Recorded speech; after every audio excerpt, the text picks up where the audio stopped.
Hello. In this video, we are going to continue reading Roll of Thunder, Hear My Cry. We will be finishing chapter 1. So in our reading before, you'll remember that Miss Crocker announced to the students that they are all going to get their own new books. They're very excited until one little man sees that the books are pretty dirty and that there's a derogatory word on the inside cover of the book. So Little Man and Cassie refuse to take their books, and Little Man even stomps on his book. So as we read today, we're going to focus on how Mama is responding to prejudice. We'll hear Mama's reaction to this situation. Okay, so as we read, follow along in the text and be prepared to answer questions in the video. And again, as we read, you're paying close attention to Mama and her reaction to the prejudice that they're experiencing at Great Faith Elementary and Secondary School. Okay, here we go. By the end of the school day, I had decided that I would tell Mama everything before Miss Crocker had a chance to do so. From 9 years of trial and error, I had learned that punishment was always less severe when I poured out the whole truth to Mama on my own before she had heard anything from anyone else. I knew that Miss Crocker had not spoken to Mama during the lunch period, for she had spent the whole hour in the classroom preparing for the afternoon session. Paragraph 2. Mama's classroom was in the back. I crept silently along the quiet hall and peeped cautiously into the open doorway. Mama, pushing a strand of her long, crinkly hair back into the chignon at the base of her slender neck, was seated at her desk, watching Miss Crocker thrust a book before her. "Just look at that, Mary," Miss Crocker said, thumping the book twice with her forefinger. "A perfectly good book, ruined. Look at that broken binding and those footmarks all over it." Mama did not speak as she studied the book. "And here's the one Cassie wouldn't take," she said, placing a second book on Mama's desk with an outraged slam. "At least she didn't have a tantrum and stomp all over hers. I tell you, Mary, I just don't know what got into those children today. I always knew Cassie was rather high-strung, but Little Man? He's always such a perfect little gentleman." Mama glanced at the book I had rejected and opened the front cover so that the offensive pages of both books faced her.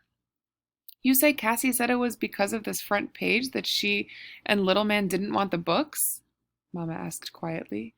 "Yes, ain't that something?" Miss Crocker said, forgetting her teacher training school diction in her indignation. "The very idea! That's on all the books, and why they got so upset about it, I'll never know." "You punish them?"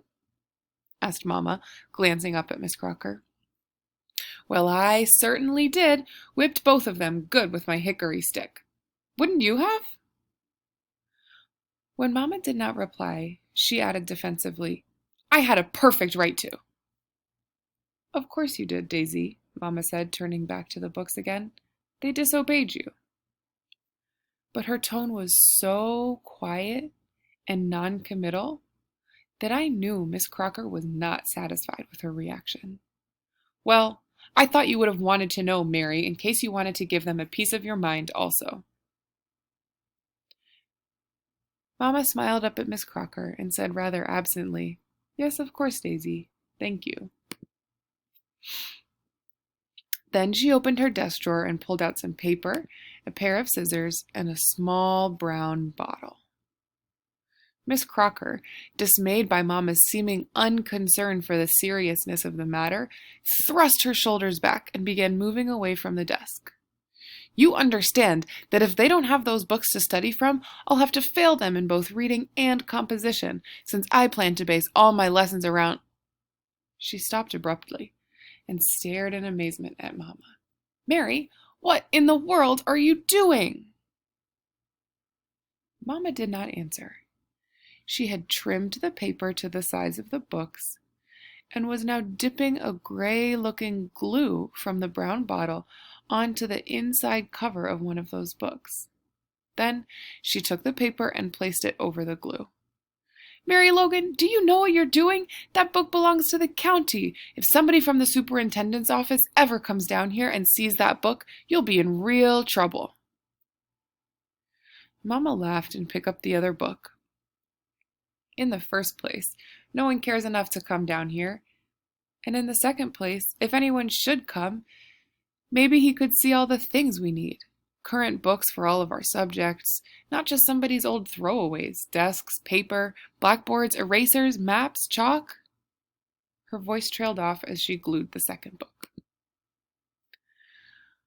"Biting the hand that feeds you. That's what you're doing, Mary Logan. Biting the hand that feeds you." Again, Mama laughed. "If that's the case, Daisy, I don't think I need that little bit of food." With the second book finished, she stared at the small pile of 7th grade books on her desk.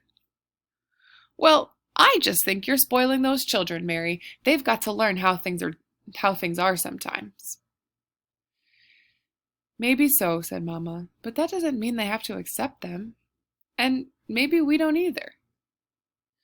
Miss Crocker gazed suspiciously at Mama. Although Mama had been a teacher at Great Faith for 14 years, ever since she had graduated from the Crandon Teacher Training School at 19, she was still considered by many of the other teachers as a disrupting maverick. Her ideas were always a bit too radical and her statements a bit too pointed. The fact that she had not grown up in Spokane County, but in the Delta, made her even more suspect. And the more traditional thinkers like Miss Crocker were wary of her. "Well, if anyone ever does come from the county and sees Cassie's and Little Man's book messed up like that," she said, "I certainly won't accept the responsibility for them.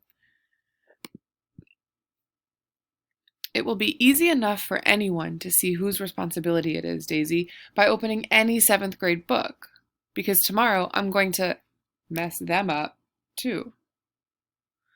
Miss Crocker, finding nothing else to say, turned imperiously and headed for the door. I dashed across the hall and awaited her exit, then crept back. Mama remained at her desk, sitting very still. For a long time, she did not move. When she did, she picked up one of the 7th grade books and began to glue again. I wanted to go and help her, but something warned me that now was not the time to make my presence known, and I left.